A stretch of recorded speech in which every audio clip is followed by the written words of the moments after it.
اے رسول اگر تمہیں خلق نہ کرنا ہوتا تو پھر ہم یہ نہ چاند کو بناتے نہ سورج کو بناتے، نہ زمین کو بناتے نہ آسمان کو بناتے۔ یعنی جس کے سبب یہ کائنات خلق ہوئی ہے وہ ہستیاں جو ہیں ہمارے یہاں مہمان ہونے والی، اور ہم اور آپ جو ہیں ان کا استقبال کرنے والے، یعنی ہم اور آپ جو ہیں مل کر کے میزبان ہونے والے، اور وہ ہستیاں جو ہیں ہمارے یہاں مہمان ہونے والی ہیں۔ لہٰذا مہمان جب کسی یہاں کے جو ہے ایک مہمان کی بھی جو ہے طریقہ ہوتا ہے، جب مہمان آتا ہے تو پھر جو ہے باقاعدہ وہ چیزیں، وہ انتظامات، وہ اہتمامات ہوتے ہیں کہ جو ایک عام مہمان کا جب آپ استقبال کرتے ہیں تو باقاعدہ یہ خیال رکھتے ہیں کہ کسی طرح سے جو ہے مہمان کو ہماری وجہ سے ٹھیس نہ پہنچے، ہماری وجہ سے مہمان کو تکلیف نہ پہنچے۔ لہٰذا اس بات کا بھی جو ہے 2.25 مہینے صرف جو ہے اپنے لباس کے ذریعے نہ پہچانوائیے کہ ہم جو ہے ایام ازا میں ہیں، ہم سوگوار میں ہیں، بلکہ ان 2.25 مہینے 8 دن تک جو ہے کم از کم اپنے عمل سے، اپنے فعل سے بھی جو ہے ظاہر ہونا چاہیے کہ ہم سید الشہداء کے واقعی ماننے والے ہیں۔ ایک صلوات پڑھیں مل کر محمد والے۔ اس لیے کہ محرم فقط لباس بدلنے کا نام نہیں ہے کہ آپ نے لباس بدلا اور کہا کہ نہیں ہم ایام ازا میں اب آ چکے ہیں اور ہمارے پر جو سوگ طاری ہو چکا ہے لہٰذا ہم نے سوگ کا لباس نہیں۔ ایام ازا جو ہے فقط صرف محرم لباس بدلنے کا نام نہیں ہے، بلکہ اپنے نفس کو اور اپنے آپ کو بدلنے کا نام ہے۔ اس لیے کہ اگر ہم میں جو ہے تبدیلی نہ آئے، پھر ہم چاہیں کتنے ہر سال محرم منائیں تو پھر کوئی فائدہ نہیں ہے، بلکہ جو ہے سید الشہداء کی عزاداری کا مقصد ہی کربلا میں جو ہے امام حسین کا پہنچنا ہی سب سے بڑا مقصد یہ تھا کہ سید الشہداء صرف جنگ کے لیے نہیں گئے، صرف جہاد کے لیے نہیں گئے، بلکہ لوگوں کی سوچ کو، لوگوں کی فکر کو بدلنے کے لیے کربلا گئے۔ اگر نہ ہوتا تو آپ کربلا کے میدان میں حر جیسی شخصیت کو نہ بدل رہے ہوتے، جو تقریباً 9 دن محرم تک کی جو ہے باقاعدہ جو ہے آپ اس پر جو ہے چاہیں کس الفاظ میں یاد کرتے ہوں، لیکن صبح عاشور آپ حر کو حر نہیں کہتے ہیں بلکہ حر علیہ السلام سے یاد کرتے ہیں۔ کیا مطلب ہے کہ جو ہے 9 محرم تک جو ہے 9 دن تک جو ہے وہ اس کی سوچ، اس کی فکر کچھ اور تھی، لیکن 10 محرم جب آئی تو پھر اس کی سوچ جو ہے حسینی ہو چکی ہے، اس کی سوچ جو ہے وہ اہل بیت کے اطہار علیہ السلام نے بدل دی ہے۔ لہٰذا جو ہے یہ محرم کا مقصد ہے، یہ سید الشہداء کی عزاداری کا مقصد ہے۔ لہٰذا زان محترم بہت ہی زیادہ طول و تفصیل میں نہیں جانا ہے، چونکہ جو ہے عزاداری کا مہینہ غم کا مہینہ ہے، لہٰذا صرف اپنے لباس کے ذریعے سے نہ پہچانوائیے کہ ہم حسینی ہیں، بلکہ اپنے کردار اور اپنے عمل کے ذریعے سے بھی لوگوں کو پہنچائیے کہ جو ہے ہم جو ہے حسینی، واقعاً جو ہے ہم حسین کے چاہنے والے، واقعاً جو ہے ہمارا جو کردار ہے وہ حسینی ہے۔ عزیزان محترم یہی وجہ ہے کہ چونکہ جو ایصال ثواب کی مجلس ہے اور چونکہ قدرت جو ہے ایک بہانہ تلاش کرتی ہے کہ کسی طرح سے جو ہے کوئی ان کے نام پر کر کے تو دیکھیں، پروردگار کی بارگاہ میں پہنچا کے تو دیکھیں کس طرح سے اس کا اجر و حساب جو ہے اسے دیا جاتا ہے۔ لہٰذا یہ باقاعدہ سید الشہداء کی عزاداری سے ہمیں اس کا بہترین درس اور بہترین نمونہ ہمیں اگر کہیں دیکھنے کو ملا سید الشہداء کی عزاداری سے۔ روایت میں ہے کہ آیت اللہ جو ہے مراشی نجفی کا تقریباً یہ واقعہ نقل کرتے ہیں کہ وہ فرماتے ہیں کہ جو ہے سید الشہداء کی عزاداری نے لوگوں کو کس طرح سے جھنجھوڑا ہے، کس طرح سے لوگوں کے ضمیر کو جو ہے جگایا ہے۔ اگر سید الشہداء کی عزاداری نہ ہوتی تو آج آپ کثرت سے جو اہل تشیع کی طرف دیکھ رہے ہیں، آج لوگ جو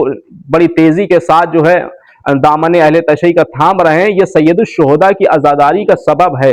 کہ جنہوں نے جو ہے لوگوں کے کردار کو بدل رہا ہے، لوگوں کی فکر اور سوچ کو بدل رہا ہے۔ فرماتے ہیں کہ کس طرح سے لوگ جو ہیں چاہے دنیا انہیں کس طرح سے یاد کرتی ہو، لیکن جو ہے جس نے بھی اپنے آپ کو جو ہے در اہل بیت پر پہنچا دیا، فرش عزا پر اپنے آپ کو پہنچا دیا، اس کی فکر جو ہے حسینی بن گئی، اس کی سوچ جو ہے حسینی بن گئی۔ وہ واقعہ اپنی کتاب میں نقل کرتے ہیں کہ ایک شخص ایسا بھی کہ جس کی جو ہے فکر جو ہے کبھی بھی جو ہے ایک متقی کی طرف نہیں تھی، کبھی بھی اس کی مومن کی طرف ایک نظر نہیں تھی، یعنی کہ ایسا شخص کی جو سب سے زیادہ گنہگار، چونکہ ایام ازا قریب ہیں لہٰذا اس طرف بھی جو ہے آپ کا جو ہے ضمیر کو جگانا ہے، اس طرف بھی جو ہے آپ کو دیکھنا ہے کہ اتنا ایسا شخص کی جو ہے کہ بہت زیادہ جو ہے ظالم بھی کہہ سکتے ہیں، بہت زیادہ جو ہے گنہگار بھی کہہ سکتے ہیں، ایسا کوئی عمل نہیں جس کا قابل قبول ہو، لیکن جب سید الشہداء کی بارگاہ میں پہنچا تو ایسا عمل بدل دیا کہ سید الشہداء نے بڑھ کے اپنے سینے سے لگایا، اور وہ جو گنہگار شخص ہے، چونکہ بعض ہوتا یہ ہے کہ لوگ فرش عزا پر جو ہے چونکہ جو یہ بھی دیکھنا چاہیے کہ آنے والا جو ہے ایک نظر سے دیکھنا چاہیے، آنے والے کو حسینی نظر سے دیکھنا چاہیے، حقارت کی نظر سے نہیں دیکھنا چاہیے، اس لیے کہ یہ درسگاہ امام حسین ہے، یہاں پر جو ہے سب کے لیے جگہ برابر ہوا کرتی ہے، کوئی بڑا یا چھوٹا نہیں ہوا کرتا ہے۔ وہ لکھتے ہیں کہ جو ہے کہ اس کی والدہ بہت زیادہ پریشان رہی اس کی آخرت کے لیے، کہ آخرکار ہمارے بیٹے کا انجام آخرت میں کیسا ہوگا۔ وہ سمجھتی تھی کہ اس کے اعمال ایسے نہیں ہیں کہ کوئی بھی اس کا عمل قابل قبول ہو، لہٰذا انہوں نے آخر میں مرتے وقت جو ہے وصیت کی اور کہا کہ جو ہے میرے لال، میں وصیت کرتی ہوں کہ جو ہے تم نے زندگی میں ہمارا کبھی کہنا نہیں مانا ہے، لیکن آخری وقت میں ہماری ایک وصیت کو جو ہے قبول کر لو۔ تو اس نے کہا چونکہ جو ہے اب آخر میں آپ مجھ سے کہہ رہی، جو بھی آپ کہیں گے میں اسے قبول کر لوں گا۔ کہا ٹھیک ہے، چونکہ تم نے اب تک تم نے جو زندگی گزاری ہے، کا جیسے بھی گزری، لیکن آخری وقت ہے چونکہ جو ہے ہم یہ وصیت کر رہے ہیں، جب بھی شاعر اللہ کو یعنی کہ جو بھی جو ہے عزاداری حسین کے تبرکات کو دیکھنا تو ان کا بڑا احترام کرنا، یہاں تک کہ کہا کہ جب بھی جو ہے علم کو دیکھنا تو جھک کر کے سلام کر لینا، جب بھی ذریعہ مبارک کو دیکھنا تو جھک کر کے بڑا احترام کرنا، انہیں سلام کرنا۔ کہا کہ یقیناً اس وصیت پر عمل کیا رہوں گا، کیونکہ یہ کوئی بہت بڑا مشکل کام نہیں۔ اب دیکھیں کہ قدرت کس طرح سے بہانہ تلاش کرتی ہے کہ کوئی نیکی کر کے تو دیکھے اس کا اجر کس طرح سے عطا کرتا ہے۔ لہٰذا جیسے ہی علم کو دیکھا زندگی میں جھک کے سلام کیا کرتا، چونکہ ماں نے وصیت کی تھی۔ جہاں پر بھی تابوت کو دیکھا سید الشہداء کے جھک کے سلام کیا، لہٰذا جو ہے اس کی عادت بنی ہوئی تھی۔ لہٰذا جب ایک روز یہ انتقال کر کے دنیا سے چلا گیا، اور دنیا سے جانے کے بعد جب عالم برزخ میں فرشتوں نے اسے سیر کرائی کہ اور جو ہے لے جانے لگے، ایک مرتبہ گزر ہوا عالم برزخ سے تو کہتا ہے ایک خیمہ لگا ہوا ہے کہ جس پر جو ہے اس خیمے پر نام امام حسین لکھا ہوا ہے، اور یہ خیمہ لکھا ہے کہ یہ خیمہ امام حسین ابن علی کا ہے۔ لہٰذا اس نے کہا کہ فرشتوں مجھے تھوڑی سی مہلت دو کہ میں اس خیمے کے قریب جا کر کے سلام کر سکوں، اس لیے کہ دنیا میں یہ عادت بنی ہوئی تھی۔ لہٰذا فرشتوں نے اسے اجازت دی، جیسے اس کے ہاتھوں کو کھولا فوراً جو اس نے کہا السلام علیکہ یا ابا عبداللہ الحسین، چونکہ دنیا میں یہ عادت بنی ہوئی تھی، لہٰذا جو وہاں پر بھی سلام کیا۔ جیسے ہی سلام کیا تو کیا دیکھتا ہے، ابا عبداللہ الحسین خود اس کے سامنے تشریف فرما ہے۔ ایک مرتبہ اسے جو ہے کہا کہ فرشتوں اسے کہاں لے کر کے جا رہے ہو؟ کہا کہ چونکہ جو ہے ہم اسے بحکم پروردگار جو ہے چونکہ ایسی جگہ پر لے کے جائیں، اس کے نام اعمال اس کا قابل قبول نہیں ہے کہ اسے اچھی جگہ پر لے جایا جائے۔ کہا اس کا نام اعمال دکھانا۔ جب نام اعمال دیکھا تو سید الشہداء نے چونکہ نام اعمال دیکھا، کہا وائے ہو تجھ پر، جس نام سے تو جس زبان سے تو ہمارا نام لیتا ہے، ہمارا محب ہونے کا دعویٰ کرتا ہے، پھر تو اتنا بڑا گناہ کرتا ہے۔